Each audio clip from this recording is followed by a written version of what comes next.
Donc voilà, donc il faut trouver un test qui fait pour ne pas afficher les mêmes choses dans les autres salles. Donc ici c'est un test qu'on peut trouver.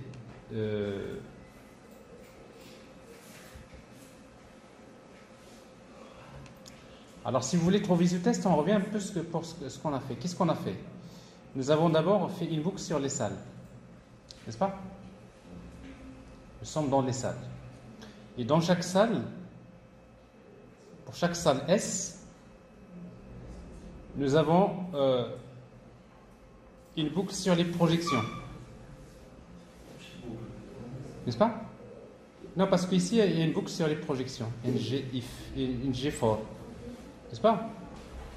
Vous avez les projections. Dans chaque salle, j'ai les projections. Alors, logiquement, quand est-ce que je vais afficher ça? Alors, je vais afficher ça uniquement si la salle, n'est-ce pas? Si la salle S, c'est bien la salle de la projection sur laquelle j'ai cliqué, n'est-ce pas? Alors, c'est un peu ça ce que je veux faire. Alors, pour cela, donc, je vais utiliser donc, ici un test. ngIf. Si la salle S égale la projection P. Alors, sachant que ici, donc, la liste des projections,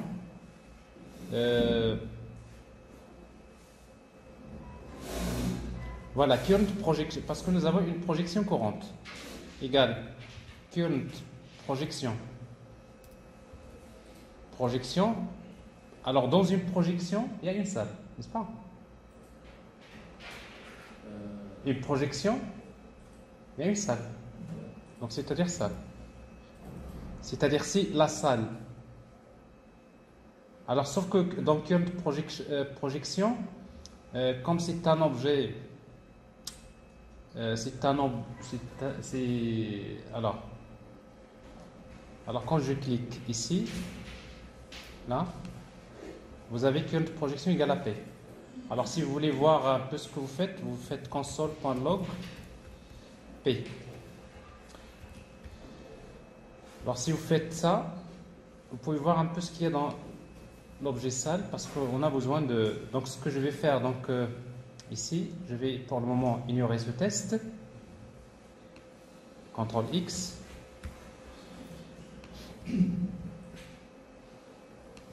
Alors, je vais afficher la console, les outils de développement. Alors, je sélectionne une ville, une salle. Ici, donc, je sélectionne une projection. Alors, regardez l'objet qui est affiché là. Donc, vous avez l'objet, il y a le ID, il y a le prix, il y a la salle. Et dans la salle, il y a le nom de la salle. Il y a le nombre de prix. Il n'y a pas de ID. Parce qu'en fait, ici, donc, on n'a pas exposé le ID de la salle, n'est-ce pas? Donc, si vous voulez faire le test, donc il y a la salle ici. Alors, je vais afficher également de la même manière. Je vais afficher la salle current. En fait, la salle n'a pas de salle courante. Voilà. Donc, ici, il y a il n'y a pas de ID. Alors, qu'est-ce qu'on va faire? Alors, si vous voulez, donc il y a une solution que vous pouvez ajouter. Si vous voulez exposer, donc je crois que je l'avais déjà montré la dernière fois. Si vous voulez exposer le ID d'un objet, je vous l'ai montré? Non? Alors, dans l'application, alors si vous voulez exposer le ID d'un objet, vous pouvez utiliser ça. Ouais, on a déjà fait ici pour le film, vous vous rappelez?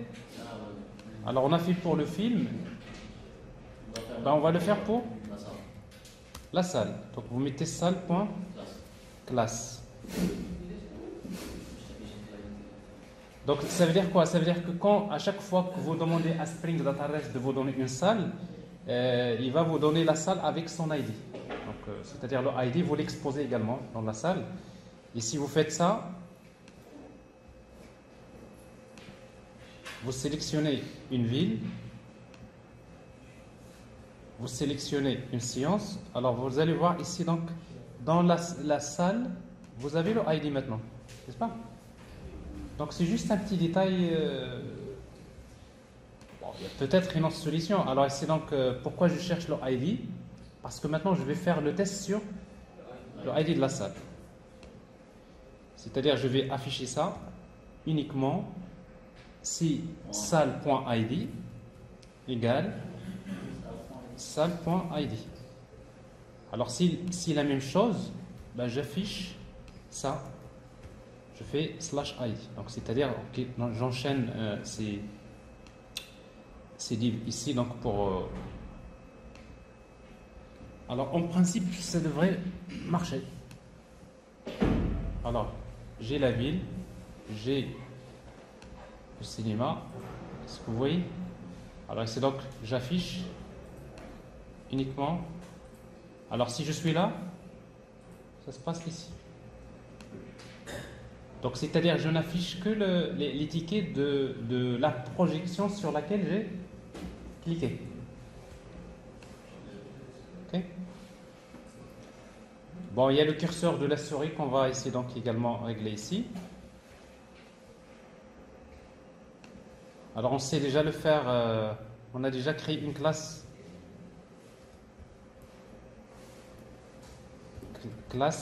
Comment on l'appelait la classe? Clickable.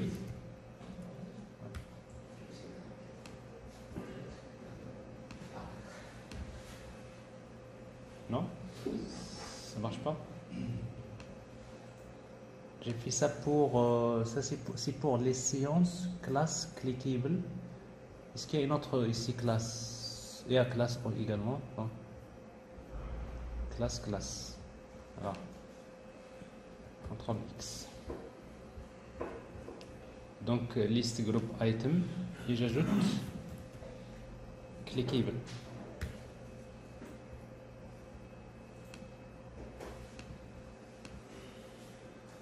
Voilà.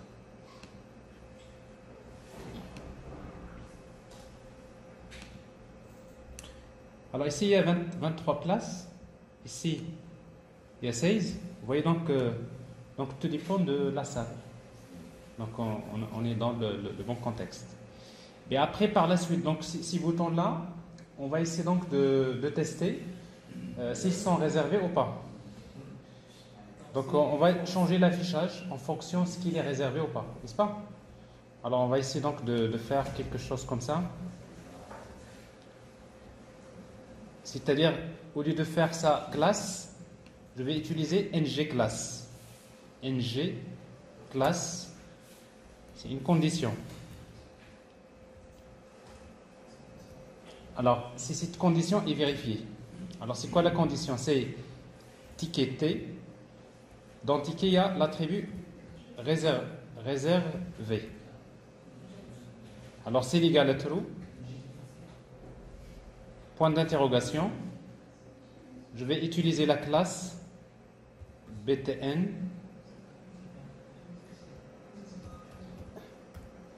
BTN, c'est les réservés, allez, danger par exemple. Else, deux points, je vais utiliser BTN success.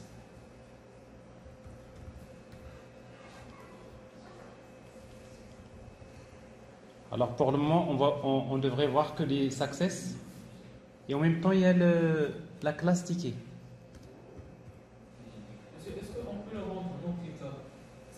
Si, on va faire tout ça, non cliquable. On peut le désactiver, disabled. Alors, ici, comment il s'appelle le style? Ticket.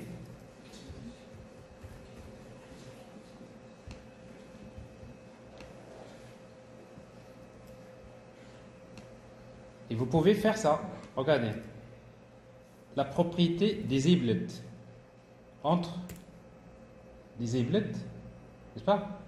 C'est-à-dire que quand est-ce que il sera désactivé? Quand T, point réservé, égale à true. C'est-à-dire s'il est déjà réservé, donc le bouton doit être désactivé. Réserve. Alors si vous mettez soit égal à true ou si vous mettez rien, par défaut c'est égal à true. D'accord? Réservé. Parce qu'en fait notre attribut on l'a appelé comme ça. Dans la classe on l'a appelé réservé comme ça. Ben, c'est pareil. Alors sauf que pour le moment on devrait voir que des boutons en vert parce qu'il n'y a aucune place qui est réservée. Si vous voulez tester, vous allez vers la base de données par exemple, mais bon, ça c'est pas la... Maintenant, ce qu'on peut faire, c'est que maintenant, voilà, quand on clique sur le bouton, on va d'abord sélectionner des tickets et après il y a un formulaire dans lequel on va saisir le nom et le code de paiement et on va effectuer le paiement. Donc ça c'est la dernière étape. Dernière étape. C'est ça. Donc, quand je clique, on va le mettre en orange, n'est-ce pas?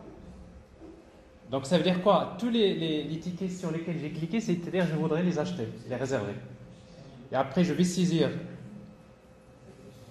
le nom, le code de paiement et j'effectue le paiement. Et une fois que j'effectue le paiement, automatiquement, on doit les voir grisés. Pourquoi grisés? Parce qu'une fois qu'ils sont réservés, donc ils sont désactivés, n'est-ce pas? C'est à peu près ça. Donc,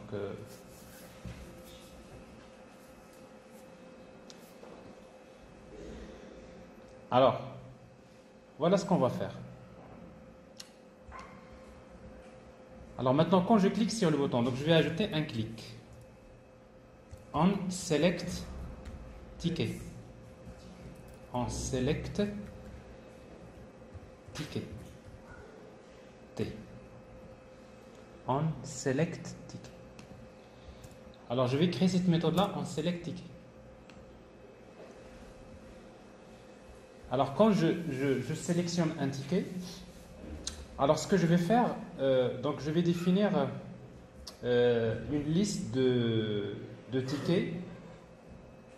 Une fois que j'affiche les tickets ici, parce que quand je récupère les tickets, si vous voulez, j'ai les tickets, je vais définir une variable 10.list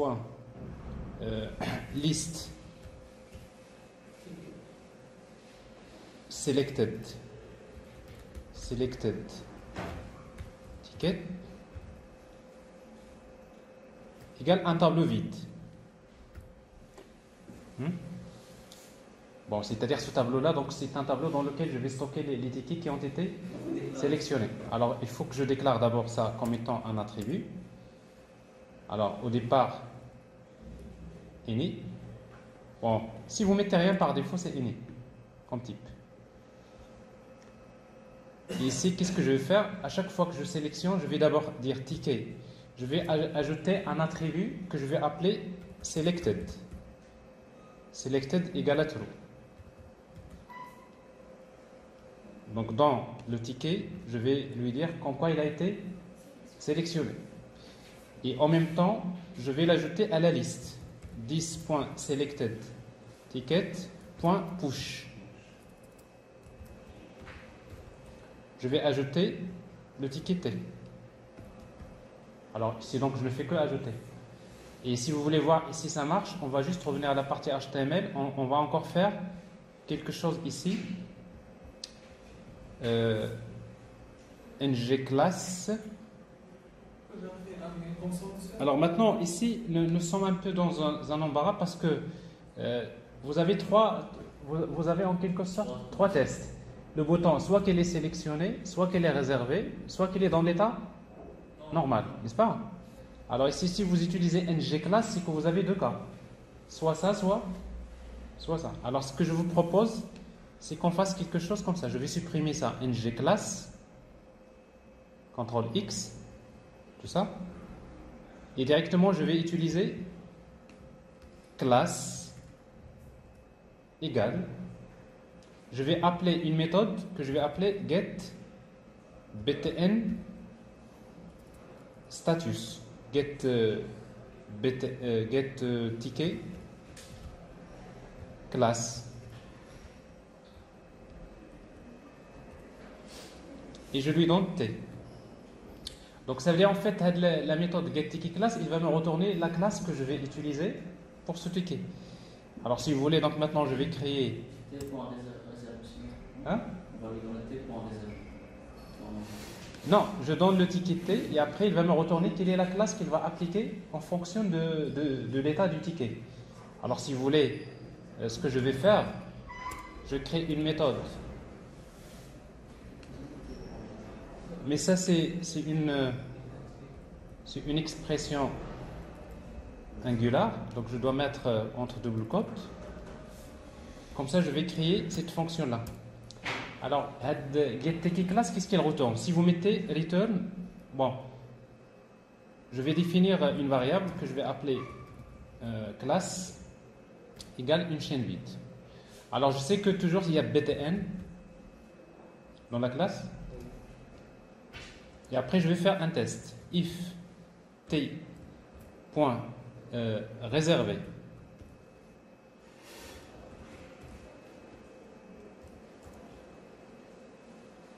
si t point réservé égale à true.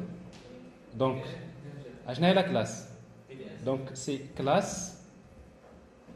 Alors, pour ne pas utiliser donc, ici donc str tout court, une chaîne de caractères. Donc str plus égal. Je vais lui ajouter quoi? Alors je vais lui ajouter btn danger.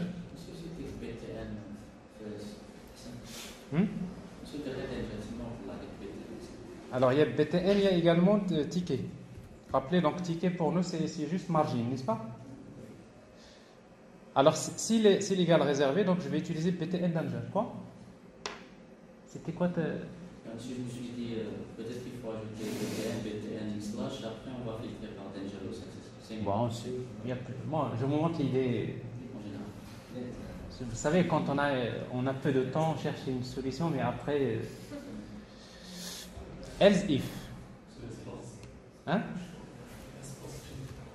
Il y a ici espace, oui, tout à fait. Else if.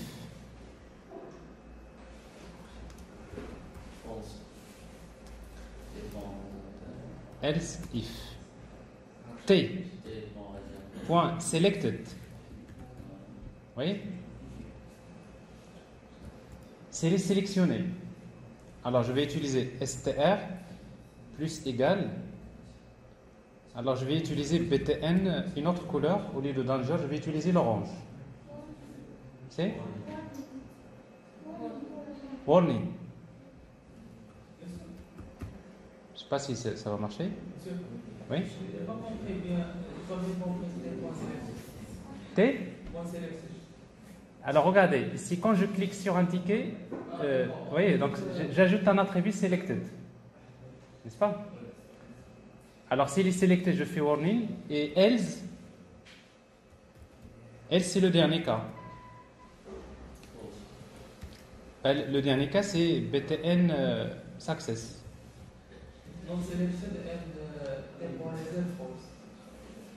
Comment?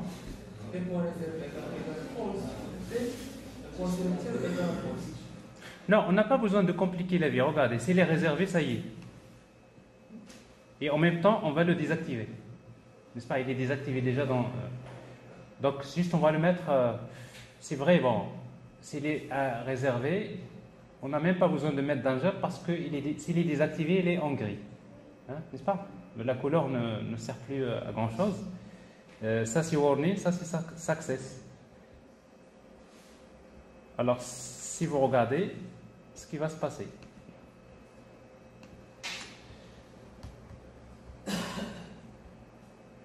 Alors tout est grisé.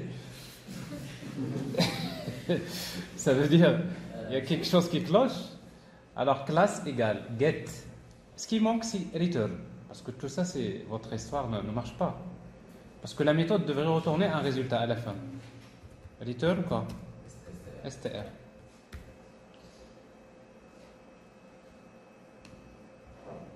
Alors vous voyez donc ce qu'on vraiment on est en train de faire, c'est maintenant les gens qui font le front-end. Front-end, c'est back-end, on a déjà terminé, c'est une histoire. Front-end, c'est également, il faut maîtriser quand même le framework comme Angular. Bon, ça c'est des. Alors ici donc vous voyez, donc ça c'est par défaut c'est vert. Quand je clique, c'est orange. Je clique, vous voyez. Donc notre système selected, quand je clique, je dis selected et après le style change. Donc je n'ai pas besoin vraiment d'écrire beaucoup de code. Alors maintenant, si on veut annuler, on va le faire. Si vous voulez annuler, vous faites ça.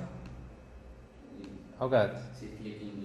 Tu cliques, vous dites tout simplement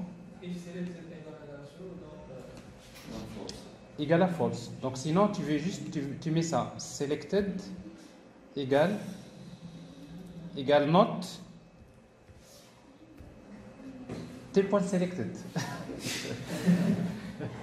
C'est ça? J'inverse.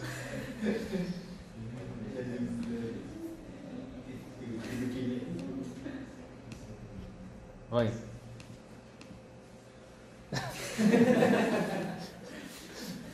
Not select, tu mets false, il est false, tu mets. Hein? Ça fait?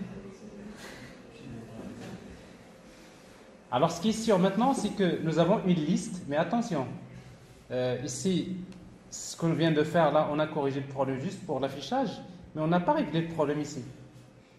Parce que si vous voulez faire quelque chose de correct, il faut faire if, ok? If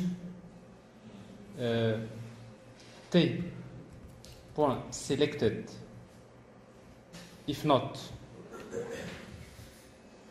t dot selected, s'il n'est pas sélectionné, on va mettre t.selected égal à true et en même temps on va l'ajouter dans la liste, n'est-ce pas? Else, il faut le supprimer de la liste. Parce que quand on désactive, on change la couleur, c'est bien, mais il faut le supprimer de la liste. C'est-à-dire, on va faire. Ici, vous mettez false. Et vous mettez. Alors, c'est pas push, c'est.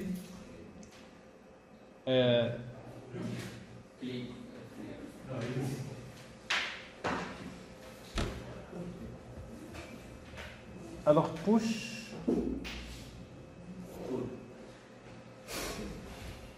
C'est pas remove.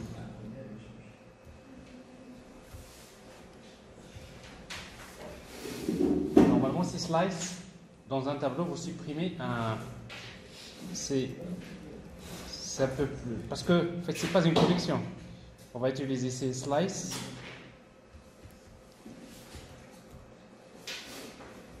Alors, vous supprimez l'élément. Alors, la position.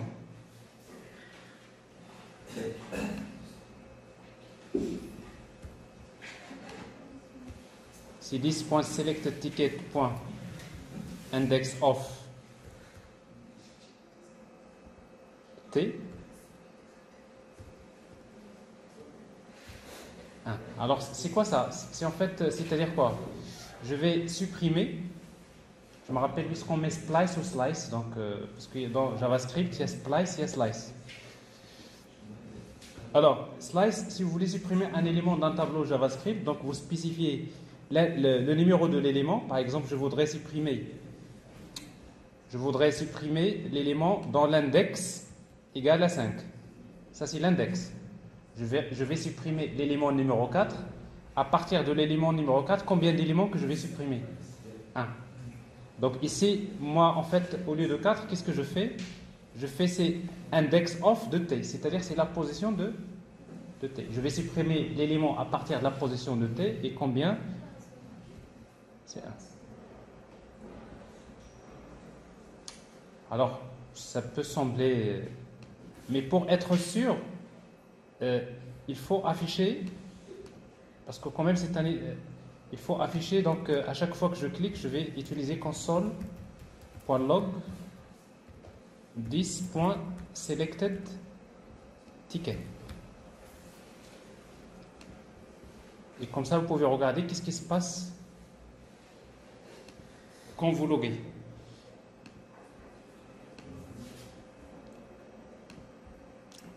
Bon, ici déjà il y a ticket undefined, il y a quelque chose là. Alors, je sélectionne. Alors regardez, j'ai sélectionné un, regardez le tableau ici. Il contient le premier. C'est Splice. C'est Splice. Alors Splice. Alors 2, quand je supprime, alors ici donc il y a deux éléments. Alors si je supprime, il y a toujours 2, donc ça n'a pas marché. Donc c'est pas slice, c'est splice. Un P qui manque ici. Je reprends.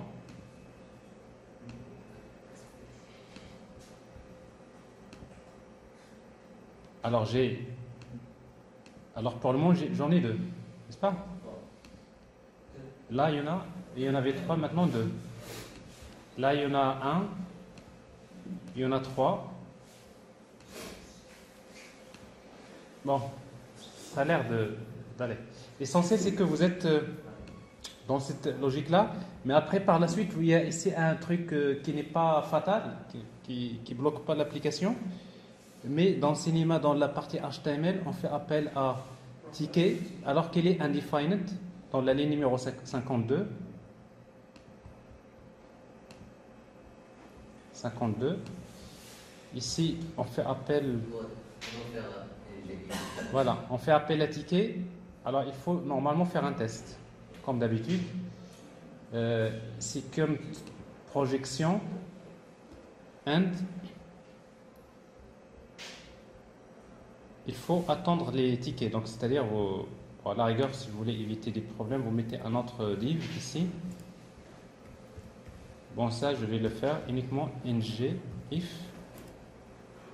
Donc, current projection.ticket. Une fois que les tickets sont chargés, c'est à ce moment-là que je vais afficher tout ça. Alors, vous pouvez arranger ça. Donc, vous pouvez utiliser donc des conditions and. Bon, vous pouvez faire ça. Mais ça, c'est une solution qui peut sembler plus simple. Alors, c'est juste pour éviter le ticket dans 53. Alors, on a toujours ce problème.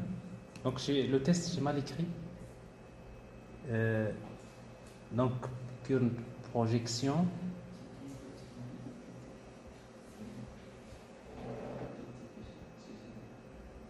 C'est pas ticket, c'est ticket, on met des tickets. Comment?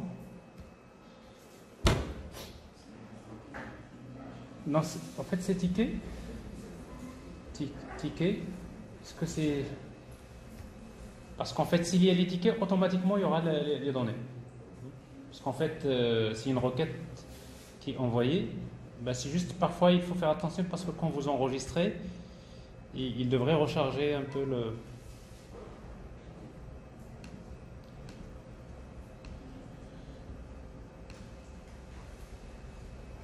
Bon, bref. Alors, on y reviendra tout à l'heure. Alors, ticket.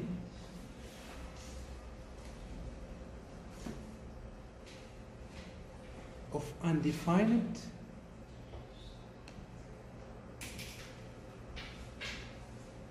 Alors, dans la ligne numéro 53. Alors, fait second projection qui est indéfinie. Mais on a fait ici un test.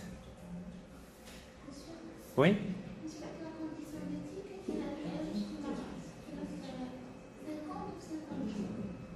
50.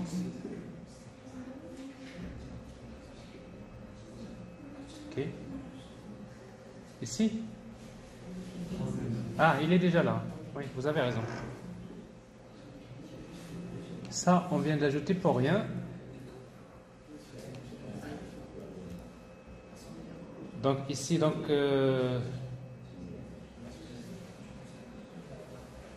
salle.id.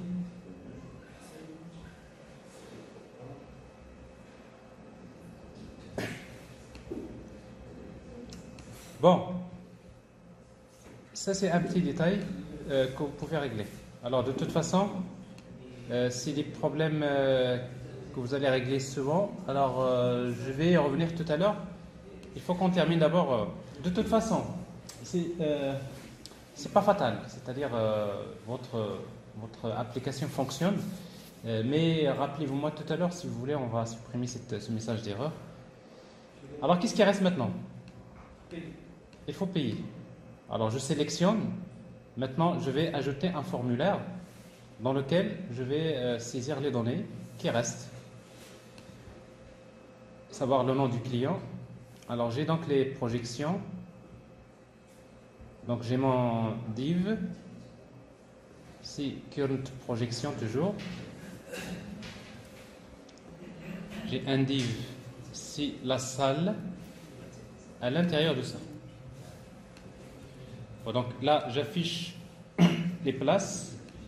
Et ici, donc, je vais afficher un autre div dans lequel je vais mettre le formulaire. Alors, pour créer notre formulaire, donc, je vais utiliser form.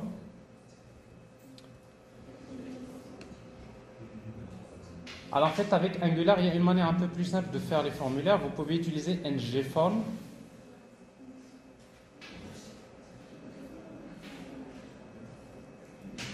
On va lui donner un ID. F égale ngForm. Et on va utiliser ngSubmit. ngSubmit égale on pay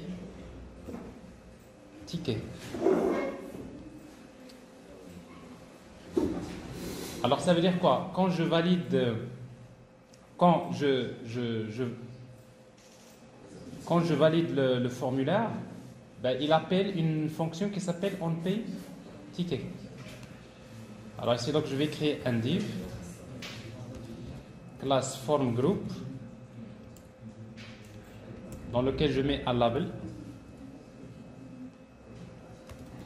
class control label.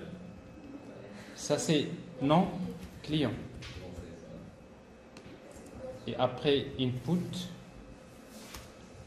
type texte,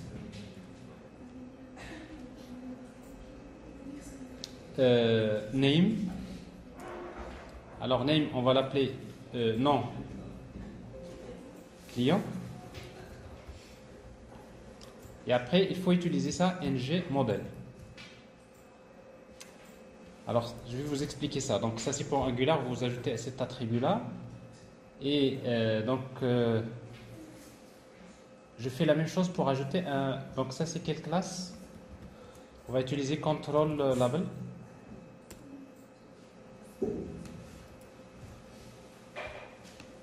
Je fais copier-coller. Ça, c'est le code paiement.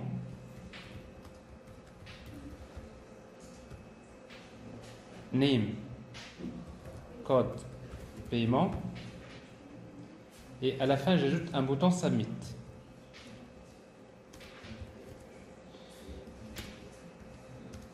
Submit, classe, btn success. Alors payer. On regarde. Alors quand vous n'avez rien, ça veut dire que c'est raté.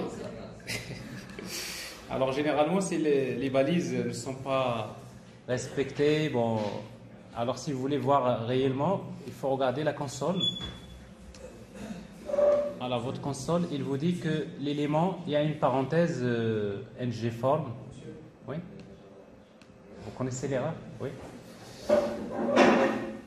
ngForm. Alors en fait, quand vous utilisez ngForm,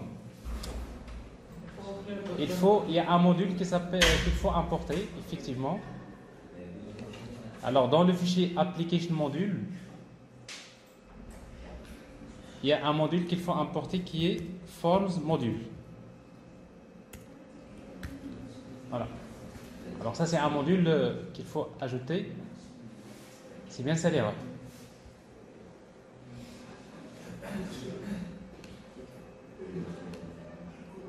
Alors je sélectionne.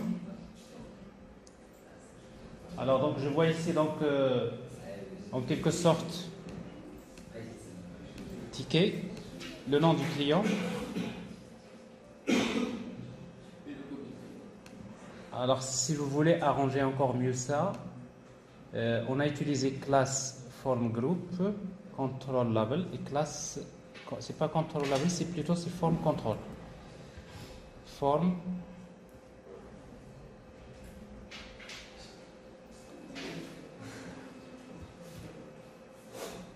control. C'est pareil ici. Je préfère.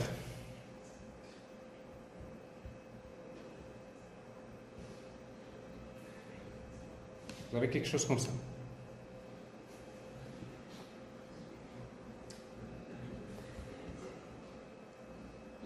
Mais normalement, il faut. Quand est-ce que le formulaire s'affiche? Quand on a des tickets, sélectionner des tickets.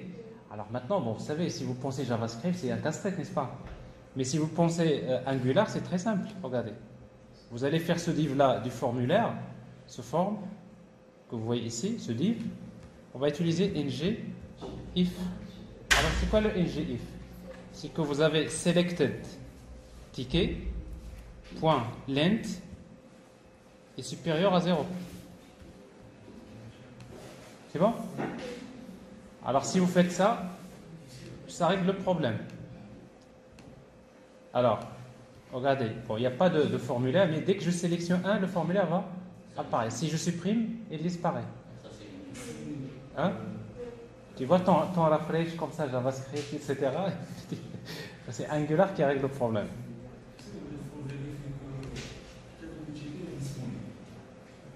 Non, ça c'est clair, parce que s'il n'est pas disponible, il est déjà grisé.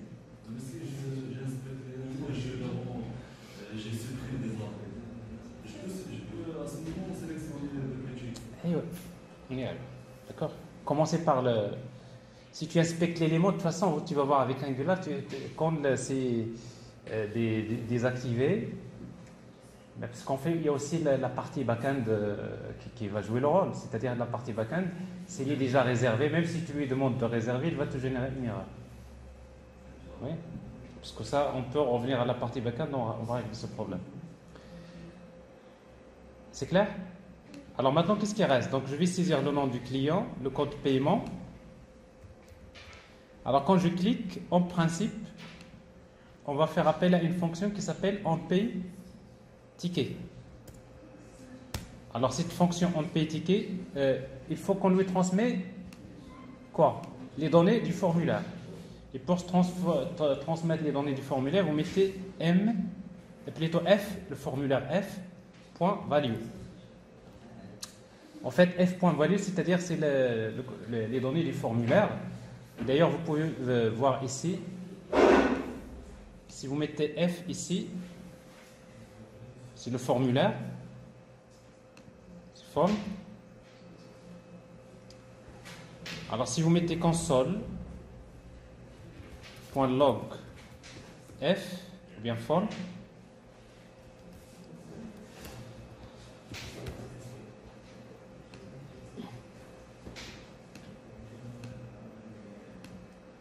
je sélectionne le nom, le code paiement, je vais afficher la console,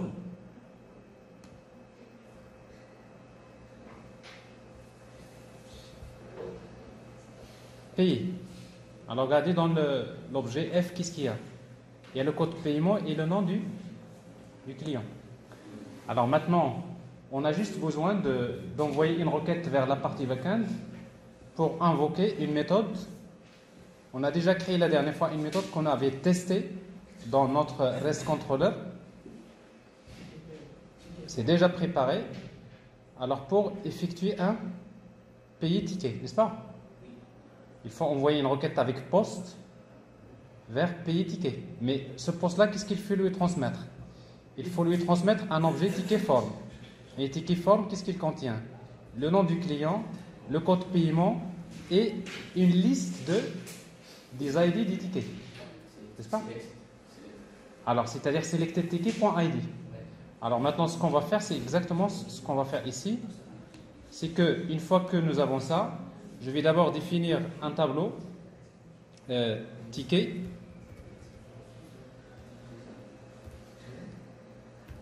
Let ticket. Je vais d'abord parcourir selected ticket. For each.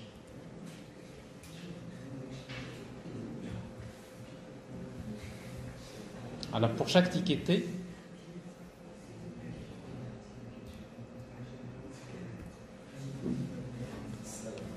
je vais prendre le tableau ticket, point push. Ce qui m'intéresse, c'est quoi? C'est T.id. Le seul problème, c'est qu'il faut également voir est-ce que le ID, dans l'objet ticket, est-ce qu'il y a le ID? N'est-ce pas? Ben, s'il n'y a pas, il faut aller vers le... De toute façon, on va le faire ici. Dans la partie backend, vous dites, je veux également exposer... Je vais exposer le ID de ticket. Comme ça, je suis sûr que à chaque fois que j'ai un ticket, j'ai l'attribut ID.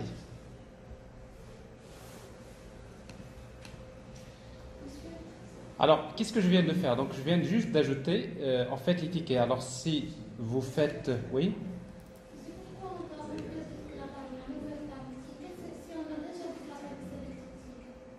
Alors, parce qu'en fait, dans le ticket, vous avez toutes les données pour chaque ticket, vous avez les données. Moi, ce qui m'intéresse quand je vois la partie backend, j'ai besoin de lui envoyer uniquement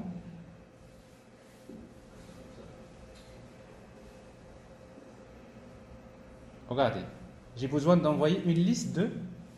J'ai besoin d'envoyer que le ID. Donc, je n'ai pas besoin d'envoyer toutes les informations qui ne servent à rien. Donc, je vais parcourir tous les tickets, je garde que les ID, je les mets dans un tableau et j'envoie ça dans la requête. Alors maintenant, je sais que mon tableau, il s'appelle ici ticket. Alors ici, donc, je vais prendre mon formulaire. Ça, c'est data. Mon formulaire, je l'appelle data form, comme ça. Je vais accéder à data form. Point ticket égale à quoi? Égale ticket. C'est-à-dire que je vais ajouter un attribut dans dataform qui s'appelle ticket, dans lequel je vais stocker les tickets. Maintenant, si vous affichez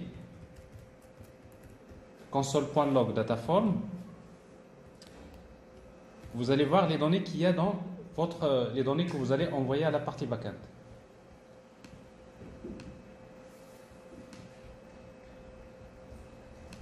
Alors, je sélectionne le code paiement.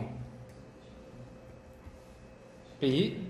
Alors, regardez mon objet, qu'est-ce qu'il contient maintenant? Il contient le code paiement, il contient le nom, mais il contient un tableau ticket. Qu'est-ce qu'il y a dans le ticket? Il y a, ça, c'est les ID. 1014, 1016 et 1027. Ça, c'est les ID des tickets que je voudrais réserver. Alors, maintenant, il reste qu'à envoyer une requête avec post. Alors, c'est ce que je vais faire. Donc, je vais appeler le service cinéma service point payer ticket. Et je lui donne comme paramètre data form. Et je fais la même chose point subscribe.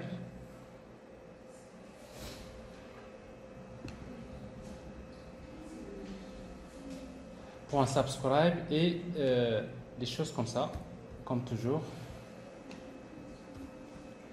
Une fois que je reçois les données, la réponse, je vais juste faire un alerte. Une fois que je reçois la réponse, je fais alerte, par exemple, voilà, l'opération, c'est-à-dire ticket réservé avec succès.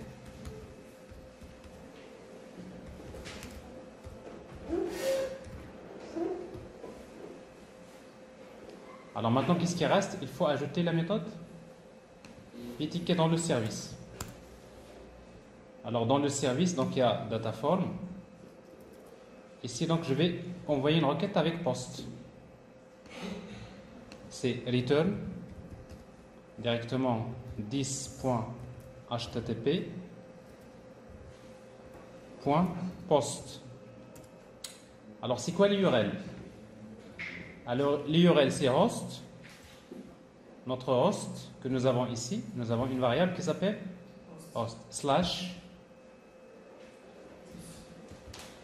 quoi? Alors dans notre partie backend nous avons slash payer ticket.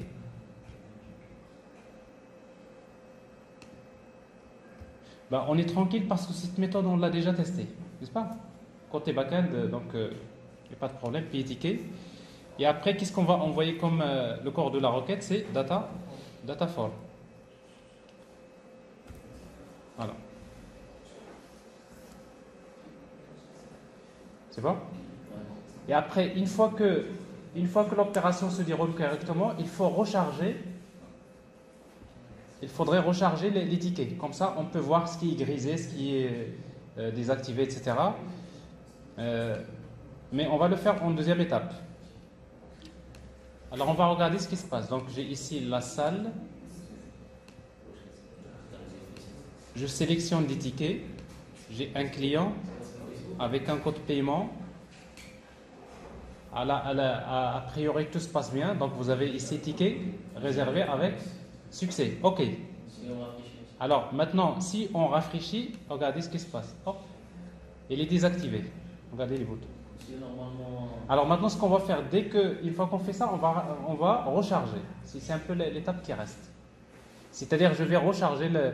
Vous voyez donc ces tickets-là, donc je ne peux plus les réserver, mais votre collègue il dit que c'est on inspecte l'élément, on supprime, etc., n'est-ce pas? Bon, après, donc, de toute façon, la partie back-end, donc ça c'est un petit détail que vous pouvez régler. J'ajoute, je vais réserver des tickets.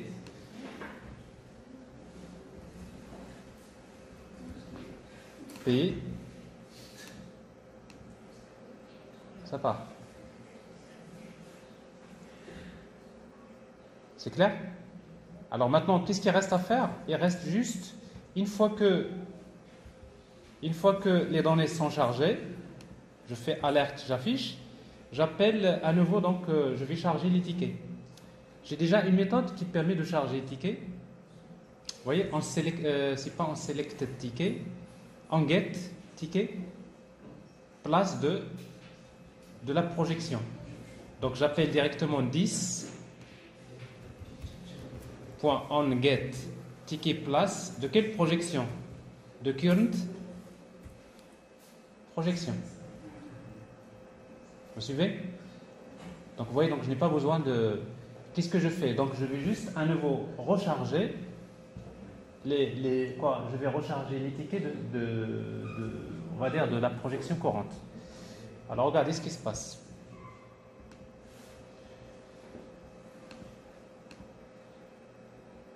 J'ai la salle. Alors je vais changer de salle ici. Je vais chercher des tickets, je paye.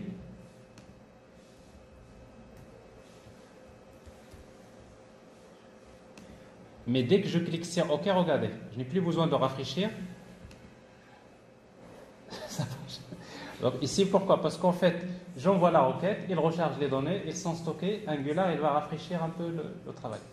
C'est un peu c'est bien ça l'avantage c'est-à-dire de la programmation réactive, c'est que dès que les données du modèle changent, l'affichage se rafraîchit automatiquement, parce qu'il y a ce qu'on appelle le data binding qui est mis en place et qui permet de régler ce problème. Comment?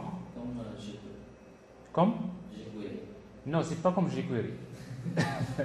Non, avec jQuery vous pouvez faire ça, mais dans jQuery il n'y a pas de data binding. En fait, c'est-à-dire de la même manière qu'Angular, parce qu'en fait l'un des points forts de Angular c'est ce data binding, c'est-à-dire vous avez un MVVM, vous avez les données modèles, vous avez view, n'est-ce pas? Alors quand je change le modèle, les données de la vue sont modifiées automatiquement. N'est-ce pas? Mais quand vous travaillez avec jQuery, jQuery, bon, c'est vrai que dans jQuery, il y a également le modèle déclaratif. Ce que vous faites, c'est plutôt, donc, vous écrivez des codes, et après, c'est à partir de jQuery que vous faites, vous rafraîchissez que vous rafraîchissez. Mais ici, on ne fait pas. En fait, c'est Angular qui s'en occupe. Vous dites tout simplement, j'envoie la requête, j'ai des données, les données, je les stocke dans telle variable, c'est tout. Mais après, dans la vue, vous avez le data binding qui fait que les données vont s'afficher automatiquement.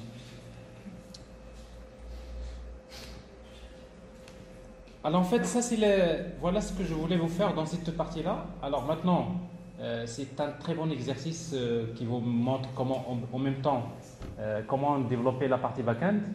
Dans ce projet-là, il y a 2 apprentissages majeurs. Le plus important pour moi, c'est la partie back-end. Donc ça, c'est pourquoi? Parce que ça concerne pratiquement c'est-à-dire tout ce que nous avons fait depuis le début, c'est-à-dire sur la partie Spring, n'est-ce pas? Et après, il y a la partie front-end. On n'a eu pas beaucoup de temps de faire un cours sur Angular, etc. Mais je vous disais qu'à travers ce projet-là, vous avez des ressources, des vidéos que vous pouvez utiliser. Mais à travers ce projet, je suis sûr que vous allez acquérir cette compétence et ça va vous servir en tout cas pour vos stages que vous allez effectuer. Bien sûr, je suis sûr également que dans d'autres projets. Vous avez d'autres projets à rendre? Oui, donc bon, ça peut être très, très utile pour vous.